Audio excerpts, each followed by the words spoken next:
Abrimos el mundo en guerra, de hecho, el último mundo en guerra del año. Bruno Navarro, muy buenas noches. Buenas noches. Y cerramos el año con noticias importantes. Desde luego hay que cerrarlo, en fin, evaluando el paisaje que en este momento está en ebullición, como de costumbre, por otro lado. Pero además hay noticia importante, que es que España, según cuenta hoy el diario El País, ha mandado una carta al secretario general de la OTAN, Stoltenberg, noruego, como casi todos, explicándole que va a aumentar el gasto de España en hasta 18.000 millones de euros. Eso es un 80% de aumento y aún así, por cierto, sigue bastante por debajo de lo que otros ponen. Es así, es así. Yo creo que este debate es independiente del otro debate, que es debemos estar en la OTAN o no. Yeah. OTAN sí, OTAN no. Pero una vez que estás. Y estás a las duras y a las maduras y estás a lo que te has comprometido.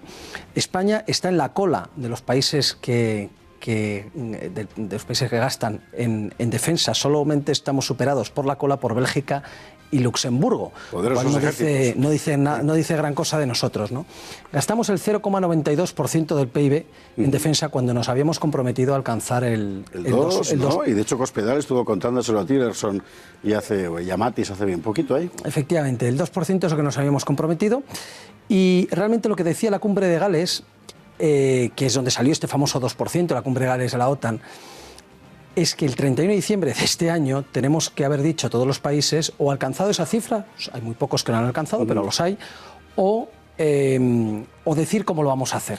¿Vale? Entonces España, justito de tiempo, y a solo unos días de que finalice el año, manda cumple el plazo y manda la carta y dice cómo lo vamos a hacer, ¿no? Entendido. Y dice que lo vamos a hacer en 8 años, que lo vamos a hacer para el 2024. Que para el 2024 lo habremos arreglado, cosa que tampoco es cierta, porque en el 2024 llegaremos al 1,5%, no llegamos al 2%, pero bueno, ya es un éxito, ¿no? Del 0,9 al 1,5, pues ya es un aumento. Eso en 8 años. Lo que no explica, por ejemplo, dentro de esos planes hay uno de los múltiples que son las trampas que llamamos. Una de esas trampas es incluir el gasto de la Guardia Civil. Es decir, no estoy gastando más en defensa, pero digo, esta partida que antes iba a interior, ahora la meto como que es de defensa. El mismo dinero para la misma gente, para las mismas cosas. Y ahora ya aumento, con eso tenemos 2.000 y pico millones y así vamos rascando. Al final, entre las trampas y que no subimos un 2%, no será tan grande el aumento, pero desde luego va a haberlo. Va a haberlo porque ya no podemos dejar de comprometernos a ello. A Trump no se le engaña tan fácilmente y ya ha puesto los puntos sobre las íes. Y además, recientemente nos hemos apuntado al plan PESCO de la Unión Europea, es decir, en el cual formamos parte de ese club selecto, son casi todos, en el que nos hemos comprometido también, no con una cifra del 2%, pero sí nos hemos comprometido a aumentar el gasto. Luego, tanto por la OTAN como por la Unión Europea, estamos obligados a aumentarlo. Y repito, depende de que estemos de acuerdo con OTAN sí, OTAN no, si estamos, y esto no deja de ser una buena noticia. Entendido. Bueno, tenemos los carros de combate en la frontera rusa, hay que recordar, es decir, que al final estamos. Otra cosa es que estemos pues de menesterosos, ¿no? Pero en fin, está terminando un año lleno de conflictos. Uno de ellos, que viene durando ya 6, parece que se acerca a su resolución, bueno, digamos a la resolución de los frentes bélicos, pero ni muchísimo menos de los frentes diplomáticos, que es el conflicto de Siria e Irak. Creo que nuestros compañeros de postproducción han preparado además unos mapas al efecto para ir repasando un poco cómo ha quedado o cómo está quedando el mundo en este año que termina. Guerra de Siria, guerra de Irak, finalmente todo fue al final la misma guerra. Había ahí un elemento que era el Estado Islámico, que consiguió convulsionar toda la región, porque a toda la región le convenía convulsionarla, todo se ha dicho. Y ahora mismo, si yo te dijera minuto y resultado como en los partidos de fútbol, ¿cómo estamos? Pues el Estado Islámico, que era lo que hacía de común esas dos guerras, las convertía en una. Ese Estado Islámico a caballo entre Siria e Irak ha sido derrotado militarmente, con lo cual desaparece como actor en Siria e Irak.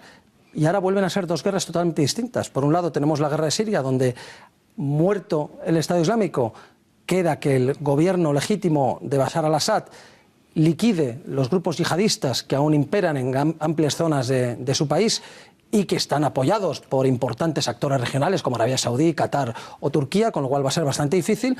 Y está la otra guerra, que es contra esos grupos que no son yihadistas, que ocupan también enorme territorio en el noreste del país, y que son esa asociación, esa alianza de kurdos, árabes y algunos cristianos, todo se ha dicho, la mayoría de los cristianos están en el bando de Assad, el bando gubernamental, pero este grupo está apoyado por una alianza occidental, y ahora que ya han terminado ambos con el Estado Islámico, lo más lógico es pensar que este año van a empezar a combatir entre ellos, además de a los yihadistas. Y luego tenemos la guerra de Irak, donde es verdad que ha tenido una victoria clara, unívoca, el gobierno chií, apoyado por Irán y las milicias chiíes, y además por su propio ejército, pero ahora mismo lo que se está cuajando es otra guerra civil, de nuevo, porque los sunitas, que son 40% de la población, se sienten, de nuevo, maltratados y vejados. Por lo tanto, es posible que pudiera haber un levantamiento de los sunitas, si es que los chiitas se lo permiten. Todo esto aderezado por los conflictos con los kurdos, que siguen aumentando de tensión tanto en Turquía como en el propio Irak, donde, terminado el Estado Islámico, se han vuelto... Y han hecho un referéndum, y si ellos, que ahora son región federada, por así decir, aspiran a ser algo más. Y los iraquíes les han recuperado por la fuerza todo el territorio no puramente kurdo que habían capturado durante estos años al Estado Islámico. La situación es bastante peligrosa. Pero ¿qué pasa con el Estado Islámico? El Estado Islámico desaparece como ente, como nación, por así decirlo, como califato, como ente político, pero sigue teniendo sus ramificaciones muy peligrosas, como hemos visto en el Sinaí recientemente, con ese atentado brutal. En una iglesia, efectivamente. En una iglesia, que estamos hablando de superadas las 300, 400 víctimas, pero está muy activo, y cada vez más en Filipinas, Indonesia, Afganistán, en Yemen, aparte del Sinaí, y en Libia. Con lo cual, sin contar con Boko Haram en Nigeria, que también está afiliado al Estado Islámico. Luego, el Estado Islámico no hemos acabado con él, y buscará seguramente tener territorio propio para montar otro califato en algún lado. Y luego está el resurgir de Al-Qaeda, porque cuando acabas con el Estado Islámico, Al-Qaeda siempre ha estado allí, ha seguido atentando. Bataclan fue obra, por ejemplo, Charlie Hebdo fue obra de Al-Qaeda. Al-Qaeda sigue muy viva, muy activa, y aspira ahora a volver a recuperar el liderazgo que había perdido tras la muerte de Bin Laden y el surgimiento del Estado Islámico. Con lo cual, todo esto, claro, y lo que no más nos importa a nosotros, dicho sea de paso, 300 víctimas en Sinaí son muy graves, pero ¿qué le importa al ciudadano europeo, occidental, de Madrid, en Barcelona, de París, Londres o Estados Unidos? ¿Qué le importan los atentados yihadistas en suelo occidental? Y esos atentados se van a seguir produciendo a lo largo de 2018, no es previsible que cejen. El Estado Islámico todos los últimos los ha cometido estando ya agonizante, y luego tenemos Al-Qaeda, con lo cual se seguirán produciendo, y probablemente sean del mismo estilo, es decir, principalmente utilizando vehículos para atropellar, ataques con cuchillo y, si pueden, algún ataque más complejo, como el que se intentó en Barcelona, con explosivos y algo más complejo. Otro escenario de conflicto que termina, que en este año que termina sigue vivo y seguirá vivo, todo apunta el año que viene, que es el de Yemen.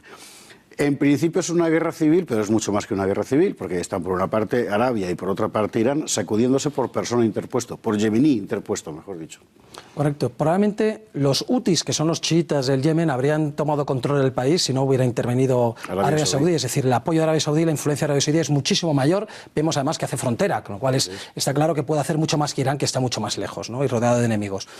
Los hutis, los chiíes, habrían tomado todo el país si no hubiera sido por la intervención de Arabia Saudí, que fue una coalición de países árabes suníes que se ha dedicado a dos cosas: a intervenir de vía terrestre por medio de mercenarios que han quedado estancados sobre el terreno y que no es que estén haciendo mucho, y sobre todo una serie de bombardeos masivos por parte ya sí que de fuerzas árabes, principalmente pilotos saudíes, que está creando un número muy elevado de bajas civiles y una crisis humanitaria que va en aumento, y que en este año 2018 puede llegar a una situación dantesca, mientras es ocultado, porque lo que quizás no se dice es que este bando saudí, que apoya una de las facciones yemeníes, está apoyado también por Occidente, logísticamente por Gran Bretaña, Estados Unidos, y políticamente por nuestro Occidente, con lo cual, como a todos nos interesa, nos callamos. Y en el mapa se veía muy bien que la clave está precisamente en el cierre del Golfo de Adén, claro, cuestión petrolera absolutamente. Efectivamente, esos son nuestros intereses y por eso les apoyamos.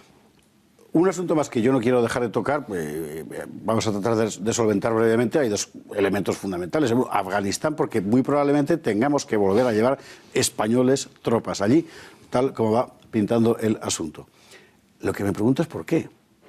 Pues porque hemos perdido la guerra. Pero Javier, precisamente, ¿no? Bueno, vámonos. Hemos perdido la guerra.